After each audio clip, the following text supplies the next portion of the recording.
Coming up next on NCC News, find out about a new early college academy in Norwalk, what the Turkish president said about women, and how nursing students in school are learning about the Ebola outbreak. Stay tuned.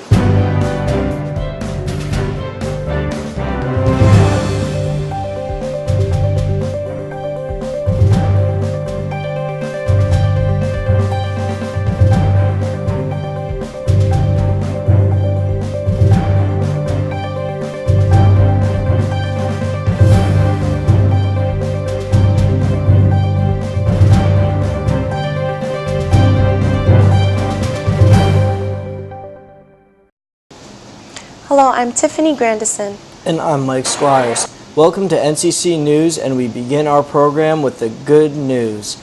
A new college academy started at the beginning of the year.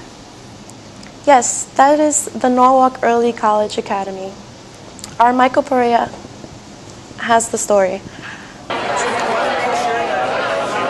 89 Norwalk High School freshman students got together at the West Campus cafeteria last October with their IBM mentors to build rockets and celebrate the first Norwalk Early College Academy program that began in September. This is the first school, P-Tech model school in the state of Connecticut, held at Norwalk High School. And so it's the Norwalk Early College Academy, a P-Tech school, using the 9 through 14 model, where students earn both a high school diploma as well as a college degree from Norwalk Community College. P-Tech stands for Pathways and Technologies, the name of the program of the first IBM partnered school that started in Brooklyn, New York. Since then, 4 other P-Tech type schools have begun in the country. There's one in Chicago, 2 in New York, and now 1 in Norwalk, Connecticut. I saw what was going on there. I said, I want this in Norwalk and want to be the first one in the state. Levinson hopes that NECA is used as a template to bring more early college education programs to the state. You have the opportunity to connect to the world of work, not when you finish college, but while you're learning. NECA is a partnership between NCC, Norwalk High, and IBM. The academy will only serve students from around the Norwalk area. The program serves 100 students per year. Those chosen are picked from a lottery. Students are currently taking a college web development course at their high school top A college professor. From the West Campus cafeteria, Michael Perea, NCC News. The Turkish president is known for courting controversy. Recep Tayyip Erdogan recently suggested that Muslims discovered the Americas more than 300 years before Christopher Columbus. Now he's taking on gender politics, and his comments have outraged women rights groups. These angry women are furious with Recep Tayyip Erdogan after the Turkish president gave a controversial speech that many are calling sexist. You cannot bring women and men into equal positions. That is against nature, because their nature is different. The forum for Erdogan's remarks was a conference on women's rights and freedoms, though in his opinion women and men are not equal, adding women need equal respect rather than equality. Sometimes here they say male and female equality. Equality among women and equality among men is the way of putting it correctly. However, what is particularly essential is women's equality before justice. Erdogan also accused feminists of rejecting motherhood and their role in society, and he said women can't do the same work as men.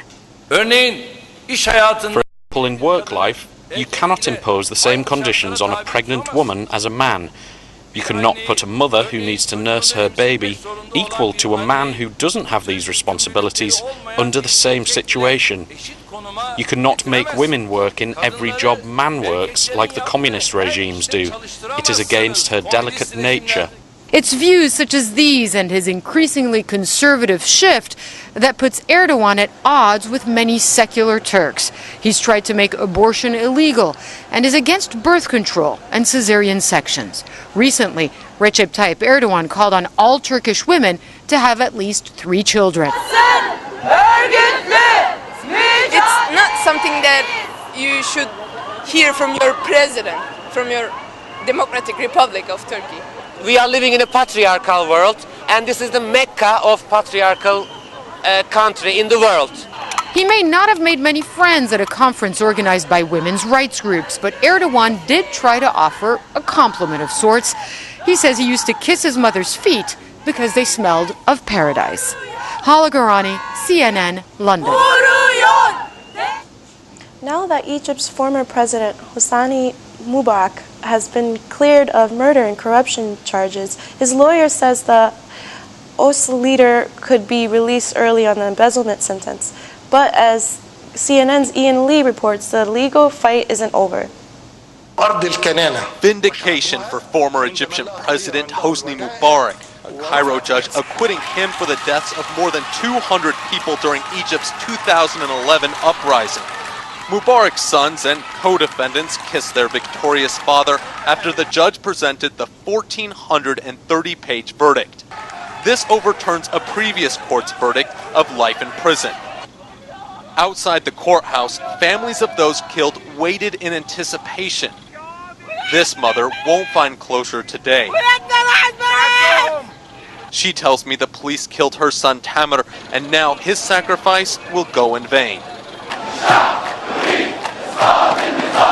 Millions of Egyptians flooded the streets in January of 2011, demanding Mubarak step down. Security forces responded with a heavy hand. 18 days later, Mubarak was gone, but not before more than 800 protesters died, according to the government. Human rights groups put that number at more than 1,000. Many Egyptians blamed the president and his interior minister Habib al-Adli for the deaths. Dubbed by the local press as the trial of the century, it gripped the nation for more than 3 years. While these people who support the former President Hosni Mubarak celebrate, it isn't over. The prosecution can still appeal this verdict. It's uncertain if Mubarak will actually walk free. He's still serving time on another conviction. Both sides believe politics influenced the various verdicts. Mubarak supporters believe an international conspiracy ousted their beloved president. Former Air Force officer Abdu Abdullah tells me after today's ruling, Egypt is victorious. Protesters angry at the verdict took to the streets, their numbers in the hundreds. Police eventually dispersed the crowd, killing 2 and injuring dozens in the process. Hope isn't lost for those Egyptians who want to see Mubarak behind bars. Prosecutors say they're going to appeal the verdict. Ian Lee, CNN, Cairo. A day after protests were over, the grand jury decision in Michael Brown's death rocked Ferguson, Missouri. The authorities are stepping up their response. Chris Welch is outside of Ferguson with the details. Officer Darren Wilson may not have been indicted by the St. Louis County grand jury in Michael Brown's shooting death, but he's still the subject of a federal civil rights investigation. The department's investigations will continue to be thorough, they will continue to be independent, and they remain ongoing. And as Ferguson, Missouri braces for another tense night, Governor Jay Nixon is ordering additional resources to the area.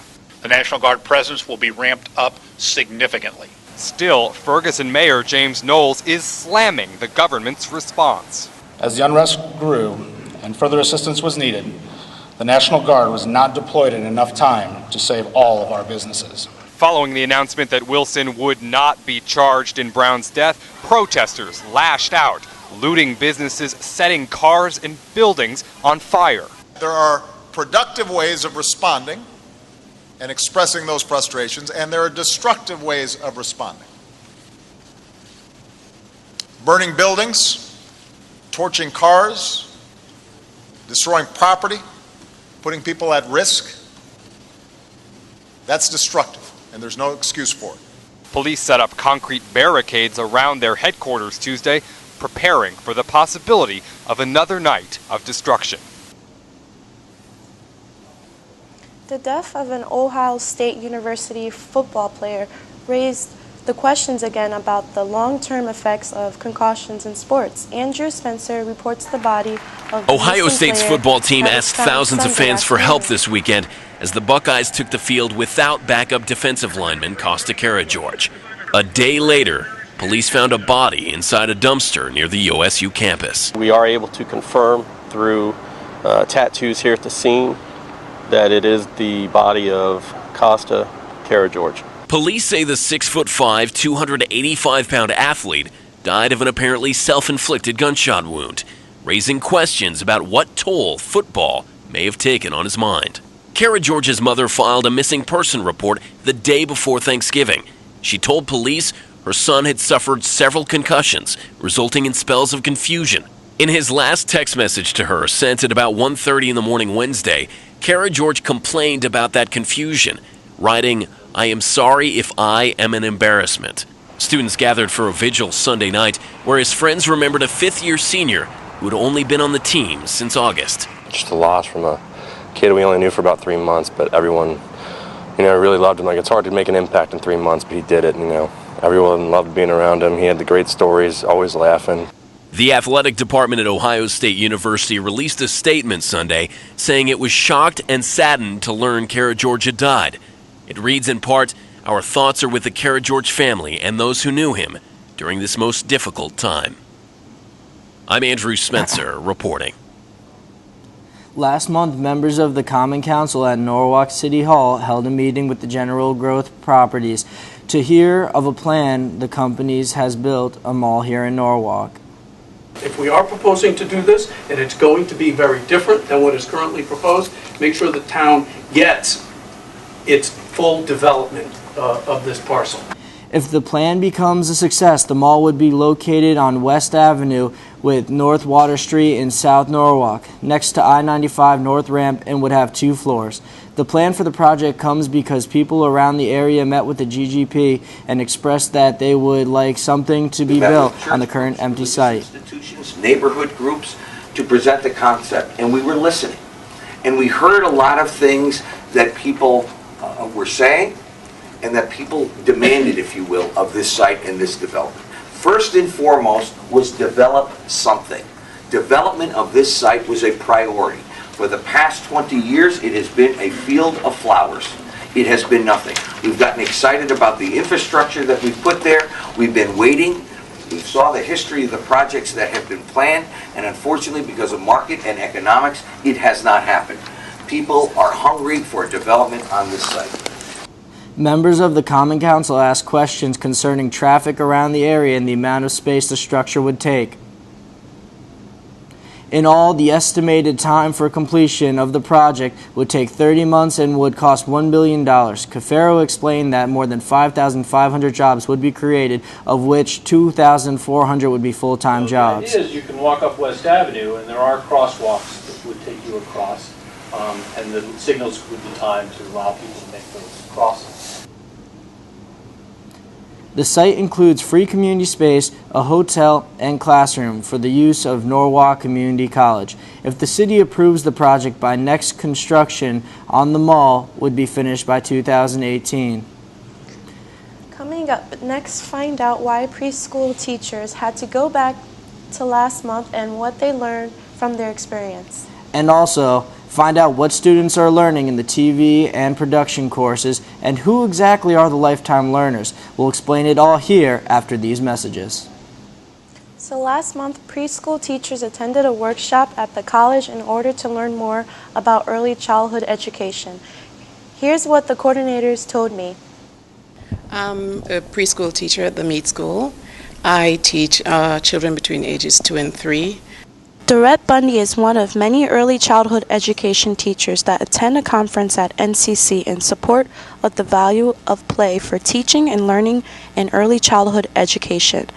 The event was held by the Fairfield County Association for the Education of Young Children. Workshops were held for teachers and early childhood education students, which focus on the concept of play on November 8th.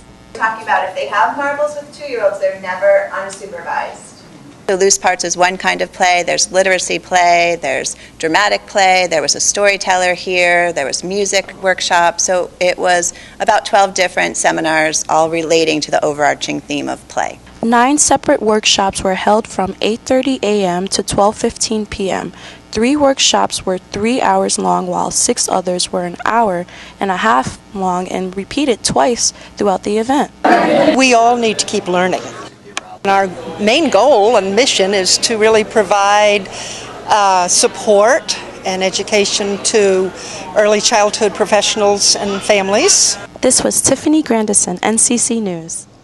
This year, NCC had its biannual club fair in the East Campus. More than 30 clubs attended to the event to both try to promote themselves and get students involved around campus. One of the clubs that was present was the Model UN Club, which focuses and discusses current issues happening around the world, such as international relations, current policies, and humanity. Jahir Palacios, former president of the Model UN Club, explained what the club is doing and what it has done in the past. We're trying to tackle our millennial goals, which is women's rights, poverty, hunger, basically the millennial goals that are stated by the United Nations for 2015. The Model UN is a simulation to real-world events in which club members have the opportunity to represent a country around the world and have a nationwide meeting with other universities to discuss the conflicts that country which they represent is currently facing. We are partnered up with the United Nations. Every year we're basically invited to do a nationwide simulation with other colleges and universities in the United States. Last time we represented Syria in the Security Council and the General Assembly Council. So we basically had to act like if we were from Syria. We were representatives of Syria. The club started at NCC in February 2013. At the beginning of this year, they traveled to Portland, Oregon. Hannah Malko-Ricky is the club advisor for the Model UN, who explained what students learn from trips like the one in Portland and what their experience is like. What I observe is because it is such an interactive experience and a real-world experience, the students experience a very, very steep learning curve. They get really involved. They want to know. I think learning always takes place if somebody wants to know. This was Michael Perea reporting for NCC News. Many may wonder what it's like to work in the television and production business. Students at NCC are learning and experiencing the challenges in the field. Although it looks like glamour and fun from up here, there is more to it than meets the eye. Our Michael Perea has this story. When you come in here, it's all business. It's very challenging. Not only are they creating short little vignette movies, but then they're also learning live TV production. And everything they learn in TV1 is what they need for 2, 3, and 4. That's the way Professor of Film and TV, Sony Duran, put it, emphasizing the importance of dedication and work it takes to learn the basics of shooting, editing, and producing short film movies in TV1, as well as learning how to use equipment in the studio. TV3 student Tiffany Grandison added, "But time is the enemy," is what makes the film and TV classes so difficult.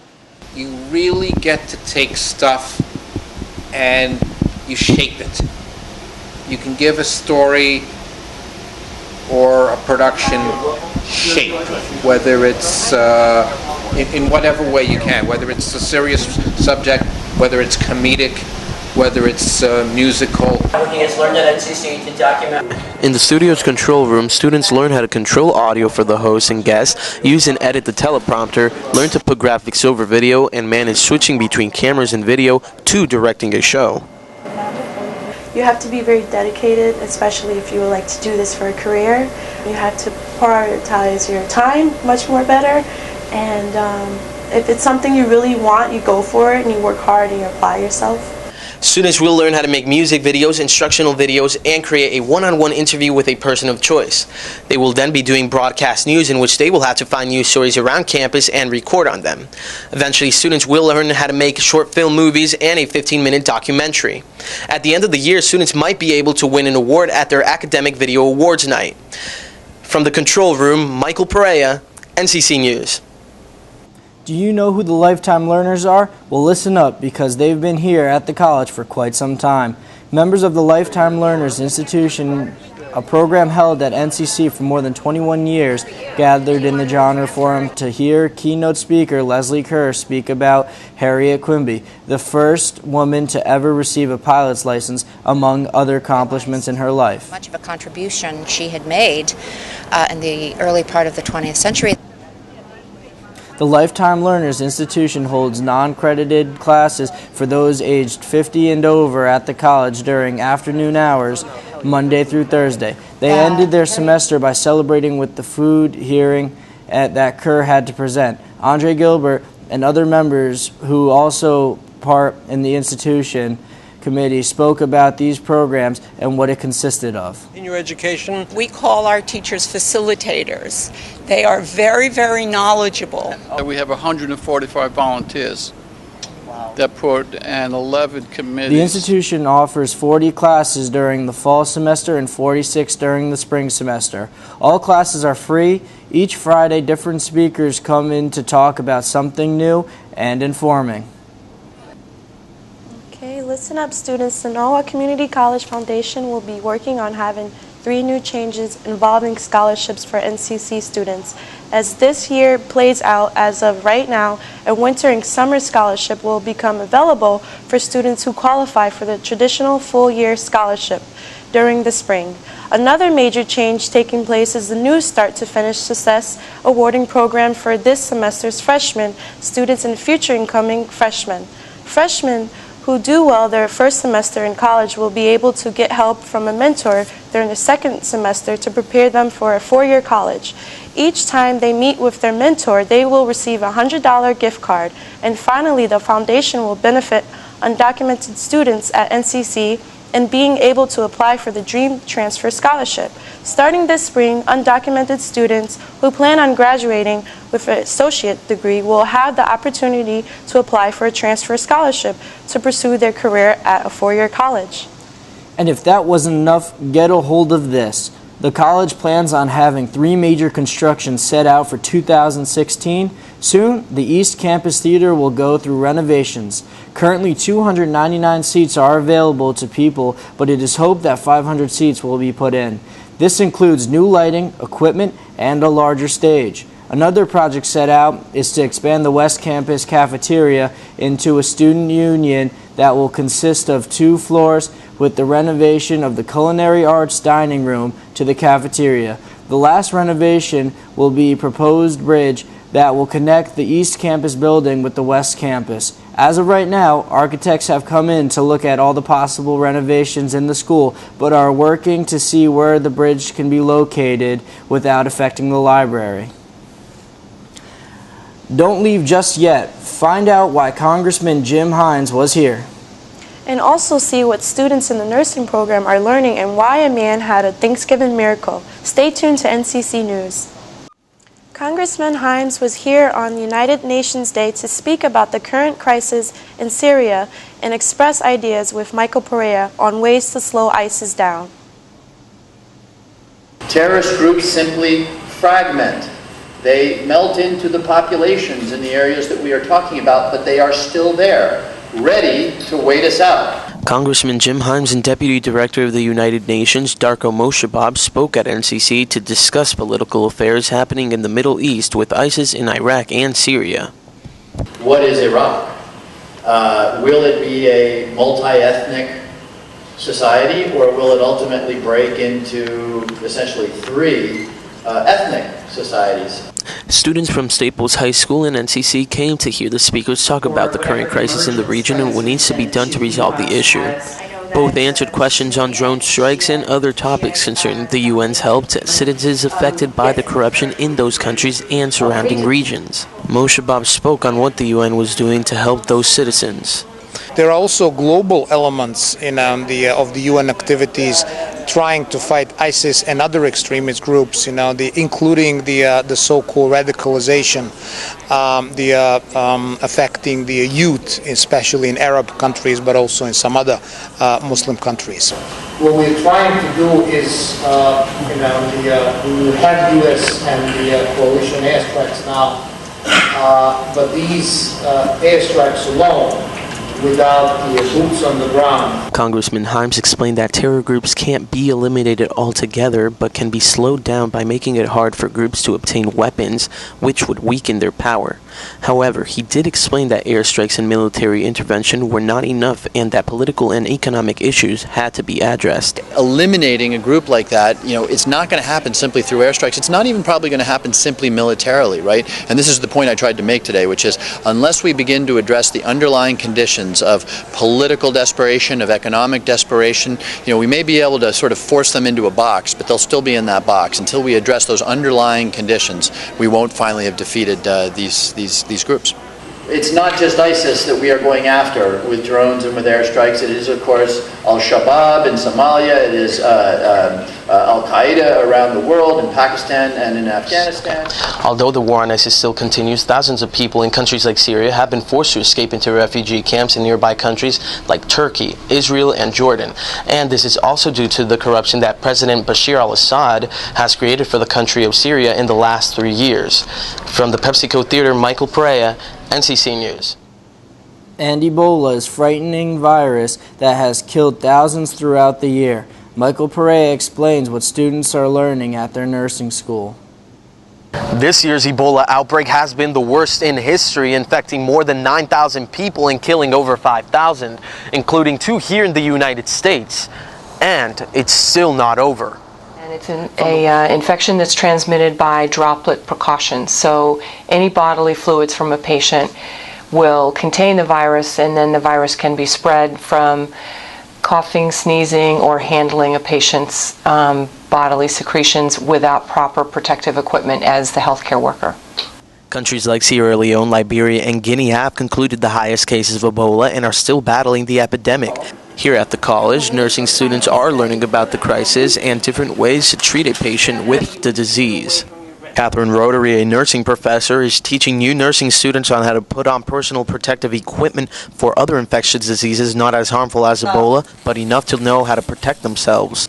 At this point, they've been given a brief lecture on Ebola, how it's contacted, what the signs and symptoms are, what the blood workup would be, how you would diagnose it, and how to, if put in that situation, what kind of personal protective equipment the CDC guidelines are instituting right now.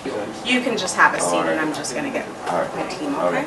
Kathleen Fries, Director of Nursing and Allied Health, spoke about the measures that the nursing department was doing in terms of teaching its students about Ebola. Are there any concerns from students regarding the Ebola outbreak? They really haven't.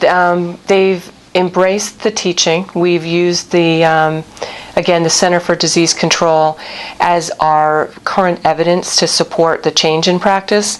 And one of the curricular changes that we did do in the skills lab was have students practice using that buddy system where one student, if she was acting as the nurse and the other student is acting as a nurse observer, she's watching or he's watching the other nurse perform.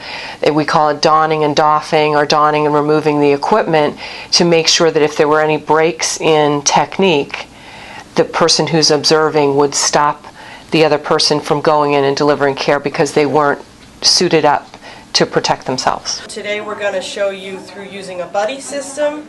So after she's done scrubbing for about 20 seconds, she's going to properly rinse her hands, making sure that they are pointing downwards so that the water will go into the sink and not contaminate her clean surfaces. Nursing students Tony Bachetta and Liliana Galvez demonstrated the type of equipment that is needed to treat other infectious diseases. Proper materials needed would be a gown, a mask, goggles, and gloves. Has the recent Ebola outbreak made any changes to your current curriculum here at school? We were looking at communicating what we were doing in a curricular teaching setting with our service partners, the healthcare administrations, extended care facilities, and to get an understanding of would there be changes in the hospital settings, willingness to have students on board or not. And the hospitals have agreed that they're instituting infection control processes, they're reinforcing that with their nursing staff, and that it would be a safe environment for our students to continue to go into the clinical setting as promised. The country had an outbreak of its own when 2 nurses treating Thomas Eric Duncan, the first person to come into the U.S. with Ebola, got infected. Liliana and Tony responded on what they thought about the issue. Well, it is a very scary prospect, but at the same time, I think it's very exciting because I think this is going to come and revolutionize the way we look at infectious organisms, and it's pretty cool to be part of that while we are nursing students. It's a very scary thing. You don't hear about this kind of thing every so often, then it comes out, and a lot of people, think the worst and assume the worst, even though they might not. From the health building here at NCC, Michael Perea, NCC News. Channing Tatum is ready to go behind the camera. Tina Fey makes a major move, and the odds are clearly in Mockingjay Part 1's favor. Carl Azul has those stories and more in today's Hollywood Minute. Channing Tatum is taking on a new role, director. According to The Hollywood Reporter, the Magic Mike star will produce, co-direct, and possibly star in a film based on the young adult novel Forgive Me, Leonard Peacock. Tatum can currently be seen in Foxcatcher, a film that's gaining strong Oscar buzz for the actor. Tina Fey is moving from NBC to Netflix. The comedian's new show, Unbreakable Kimmy Schmidt, has been picked up for 2 seasons on the streaming site. The show stars Bridesmaids actress Ellie Kemper as a doomsday cult survivor. The entire first season will be available for binging next March. If we burn, you burn with us! Hunger Games Mockingjay Part 1 is the victor at the box office. The sequel raked in more than $120 million in its opening weekend. While it is the top-earning premiere of 2014, the numbers fall short of the previous film in the franchise. Animated flick Big Hero 6 came in at number 2 with more than $20 million. Sci-fi epic Interstellar fell to number 3 with more than $15 million. For Hollywood Minute, I'm Carl Azus. We wrap it up with this story. Check out how a tow truck operator's unexpected run-in with a turkey put the trimmings on the family Thanksgiving feast. Ashlyn Tubbs explains. Very, very loud, and I really couldn't even tell you what was going on. While driving over a bridge outside of Abilene, Cameron Schrader's windshield to this Peterbilt Lubbock Record truck shattered. I just knew I had to get the truck stopped and whatever it was off my lap. Along with the glass shards on top of him was a large bird unlike he's ever seen before. By the time I got stopped, I realized it was a big old turkey, and then kind of started thinking about it being Thanksgiving, and it was kind of ironic. Cameron was stuck with no windshield in the cold and a 30-pound festive bird. It unfortunately passed away already, and tried to clean up my truck a little bit, and I actually stopped on the service road right next to some little houses. He says destiny only controlled what happened next. A little family came out, and I asked them if they could use it, because obviously there's nothing I could do with it, and they were pretty excited about getting it. A Thanksgiving miracle, still too difficult for Cameron to process. Everybody just asked if I was okay, and then after that, that it was hysterical, because what are the odds of that hitting a big old turkey on Thanksgiving? And what started as a scary situation for Cameron is now an unforgettable tale. I got 2 little kids and a wife, and get home and eat some dinner and relax for a little while and let this day wind down. Got a few more people I like to tell their story to. That's all we have for today. I'm Tiffany Grandison. And I'm Michael Squires. Thank you for watching NCC News. Stay tuned for our next time on NCC News.